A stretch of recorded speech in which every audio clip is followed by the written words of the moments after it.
Welcome back. As promised, right after the trauma-informed video, we are here going to talk about the brain today. So if you haven't watched the trauma-informed video about what trauma is and how I break down the context of it, it's probably important to watch that one as well. So you can find the link below, and don't forget to subscribe if you are new to the channel. So, as with trauma, the brain can be quite complex and get quite messy fast. So I'm going to try to keep this as simple and clear and concise as possible. With that being said, I'm really simplifying our brains. Our brains are very complex. And so when I'm just talking about 3 parts of the brain, know that there are far more parts, and all of these intricate systems that work together in different ways can be quite complex. But for our basic purposes of just helping you understand what's going on up here so that you can start connecting that in your body and have more context and clarity, that is what we're going to do today. I'm a visual learner. I like to teach visually because it's easier for me to remember the information that I have. And also I feel like when we pair visuals with understanding, it is working on multiple parts of our brain, so it integrates faster. So with that being said, I'm going to break our brain into 3 parts. And what I like to show people when I do trainings is this is your brainstem. This is our subcortex, or where our limbic system is. And this is our main cortex. Our frontal cortex is located here as well. So we're going to break down those 3 parts, and when I am doing it, I'll remind you with my hand what part of that we're looking at.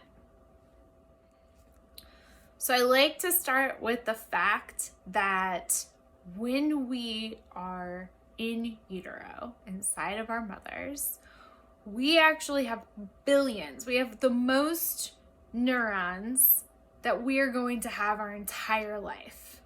I find that really fascinating. Nature versus nurture, and really how that breaks down with our brains is nature is what we're born with, nurture is the environment and the factors that are going on around us as we are experiencing the world. Our brain is developing from utero through about 25, 26. So we're still in development throughout that entire time. There's a catchy little phrase we like to use that the neurons that are wired together fire together. What this means is that when we have neurons communicating, wiring together, then they're going to continue to fire together. They're going to continue to create pathways or go down the same pathways together. If we have a really bad habit, this is what's going on, is that we have certain neurons coming together and creating that pathway and pursuing that pathway. So the reason why change is still possible, though, is something called neuroplasticity. This means that our brain is able to change pathways, and we can rewire neurons to fire in a different direction in our brain. We're going to start with our first part of our brain, which I start with the brainstem part. So this is the brainstem and the cerebellum part of our brain. Scientists like to call it the lizard brain, and really kind of looking at it from a core fundamental piece of part of our brain that is similar to a lot of other brains. So its basic function is vital organs, being able to breathe, our heartbeat, temperature regulation, things that we do not want to have to think about. Otherwise, if we forget, it might be vital to our survival. It does operate in a survival basis. So this is where fight, flight, and freeze do come online for us. And those are our vital survival tools, why we've made it this long on this planet. And I will do a different video breaking those down. Essentially, it is the survival pieces, moving towards a threat, moving away from a threat or shutting down to try and survive an attack or a threat. When this need is met, we're feeling at peace, we feel calm, we feel safe. And when it is not being met, we are hypervigilant, we're in fear, we're in overwhelm, and we start to switch over into a state of, again, survival. And we all have the capability of doing fight, flight, or freeze. And our experiences, our neural pathways of what we've experienced or what has worked or what hasn't worked in the past does give us some framework of what's the thing we're going to try to do first. So that's important. Going back to the idea of trauma is that if we have re-experienced certain things and we tried to fight, we tried to yell out and it didn't work, or we got in worse trouble or worse consequences because of that. Let's say we try to flee, we try to move away from the threat and we were trapped or we weren't able to do that. So maybe freeze becomes just shut down, get through this. That's the thing our brain's going to try to do first next time if it feels overwhelmed or feels like the other two things might not be optimal. So we can create a pathway, kind of a super highway, as I like to call it, from our brainstem to other parts of our brain if we've re-experienced certain types of traumas and traumatic stress. The next part of our brain, we have the brainstem.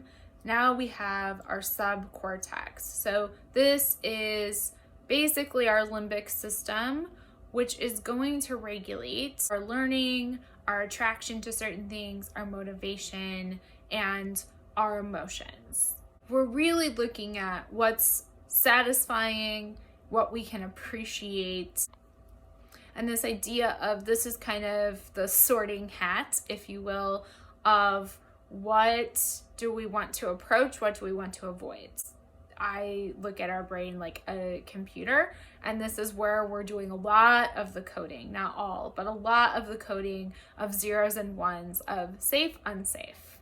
And then every once in a while we get a question box, which inevitably our brains do not like that uncertainty because it wants to code it back into a 1 or a 0 of this is safe, that's not safe. I want to approach that. I want to stay away from that. So this is where a lot of that information is being stored and worked with on a continuous basis. So when we're getting our needs met in this area of our brain, we're feeling content, we're feeling satisfied.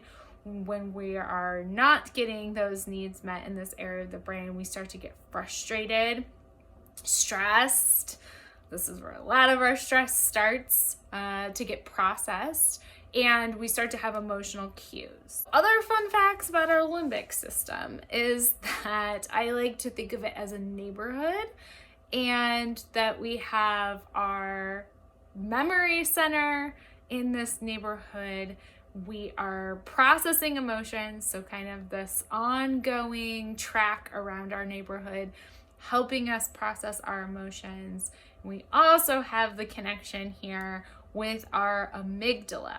So the amygdala is essentially the fire detector of our brain, similar to the fire detector in your house.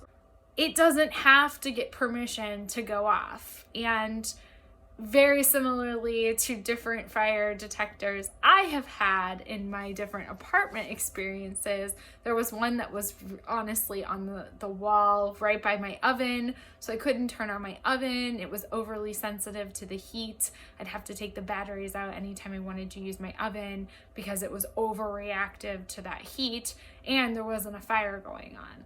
So an amygdala where a lot of stress or traumatic stress or PTSD has occurred is going to be a bit like that. It's going to go off even if there's not a fire, but it's set up in a way where it's there to detect even the slightest bit of heat or stress. The other way that our amygdala can work is the opposite. There was another time where, pardon the pun, it was a little alarming to find that I didn't have batteries in a smoke detector in my apartment once. So there was actually smoke coming out of my oven because I burnt something, and I was like, wow, that didn't go off. And I went to go check it and there were no batteries in it. So our amygdalas can also be a bit like that, where it can say, oh, I've incurred so much stress, so much trauma, that nothing registers until it hits this point. So even all these little minor things important to pay attention to or be vigilant of, sometimes our amygdalas are like, nope, I'm only going for the big stuff. And the way we want our smoke detector of our brain to work is just like a smoke detector in our house. We want it to go off if there is potentially a fire or signs of a fire, and we want it to stay quiet when there is not. And the amygdala has the ability to detect the threat and get the system, the sympathetic and parasympathetic nervous systems that are tied into our brain. It goes into the sympathetic nervous system and says, get ready, there's a threat. What's interesting about how that is down the street from our memory center and our emotional processing center is that, remember in the last video, I talked about traumatic stress, and the exposure to an event or circumstance could be internal or external. So we're sitting in a business meeting where we're about to have to go up and talk in front of the big CEOs, the CFOs, and we're really nervous. We're experiencing that if we have had threats, if we've been embarrassed of public speaking, if we've had bad situations before, we're experiencing that as a potential threat. This is where panic attacks and things like that come in, is because there is this like real distinct fear of that feeling like a real threat, that something really bad's about to happen. There's ways to work with that, but that's a different video. There's a lot going on in this middle part of our brain. The last part of our brain, though, is the cortex, the part that when we talk about our brains, or when we think about our brains, or maybe so far what you've heard me say brain in other videos, this is the part of the brain that a lot of people are identifying with. This is the thinking part of our brain, logic, focusing, attention, problem solving, impulse control. And interestingly enough, if you have teenagers or you work with teenagers, this is the part of the brain that's usually trying to develop between adolescence and that 25, 26-year-old mark, when they need further instructions, further clarification, not always understanding the consequences to their actions, acting impulsively, not able to think things through or problem solve or use the language to express what they're actually experiencing. It's because that part of their brain does not have neural pathways to connect yet. So it's there's potential for it, and they're still trying to develop those pathways or reinforce those pathways. That's why teenagers do some of the silly things teenagers do. I also like to throw that out there as a fun fact, because I think sometimes we forget that we weren't just born with a completely fully developed brain, and we forget that that's still occurring even though they're growing into adult people. When our needs of connection and expression, creativity are being met, then we're able to really tap into or develop the neural pathways in this part of the brain. When we're feeling disconnected, experiencing heartache or detachment, unsafe relationships and experiences and relationships, then it's really hard to access this part of the brain. We stay in those other parts of the brain because those are the parts that are able to regulate. And it's really important to understand that as well, that if we have somebody with developmental trauma, they're gonna be operating more from the brainstem and the limbic system than they are from this frontal cortex in our brain. And especially if we've had compounded complex PTSD, which we talked about in the last video, again, it's going to interfere with the development of how many neurons and what neuron pathways are being formed in this part of the brain. So, say that in a less sciencey way, we have a superhighway in our brain, and sometimes we have to take maintenance roads because we get blocked or the highway gets shut down and we can't access the information on the other side of the highway. So when that happens, we rely on the service roads, or we rely on the highway that we already know is developed, and we stay in that part of it. And we don't move on, or we move on very sparingly in times where we can feel connected, where we can make those connections. That is the 3 parts of our brain. And that last example that I'm emphasizing there with that highway is that, going back to this idea that the neurons that are wired together fire together. If we're experiencing trauma, experiencing traumatic stress, or even just regular stress, on and on and on, and invalidation on and on and on, then we are going to make certain pathways in our brain that accommodate or adapt to or help us survive that, because the first part of our brain that's developing is survival.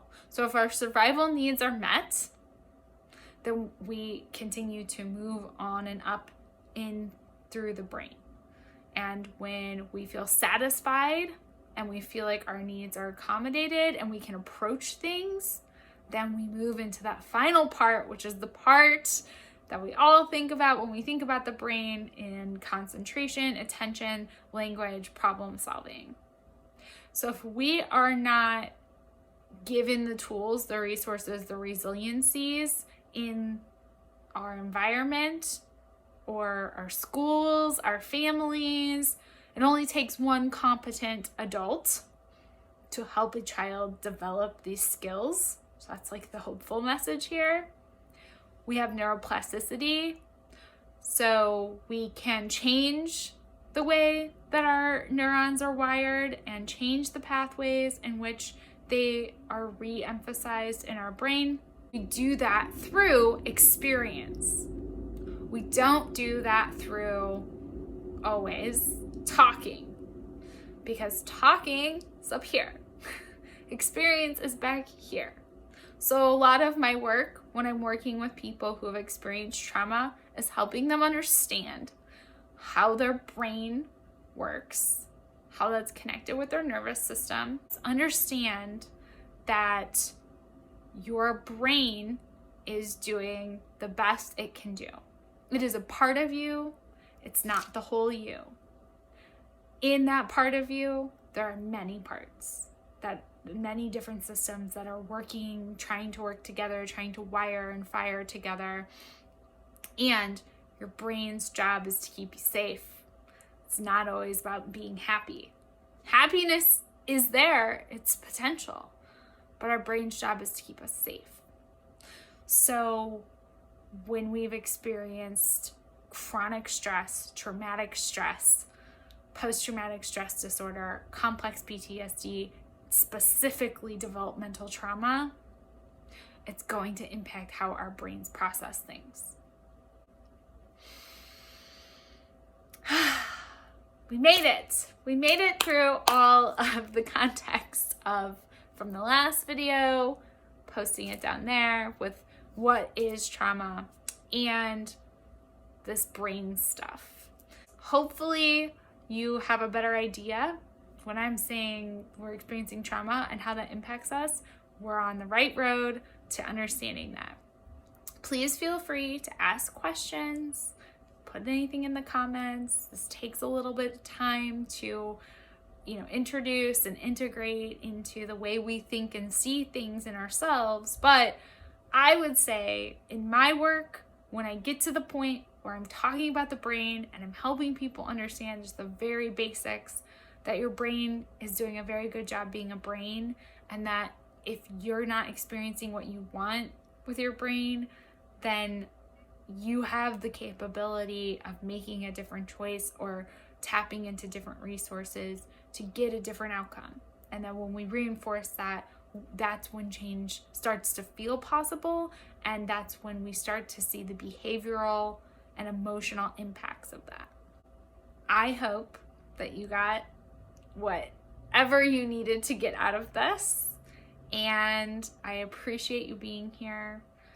I will be back at some point with further information on fight, flight, freeze, and the nervous system. I also have a few special guests that are going to be coming up in the next couple of months. So I hope that you've subscribed. Please feel free to share, and I will see you next time.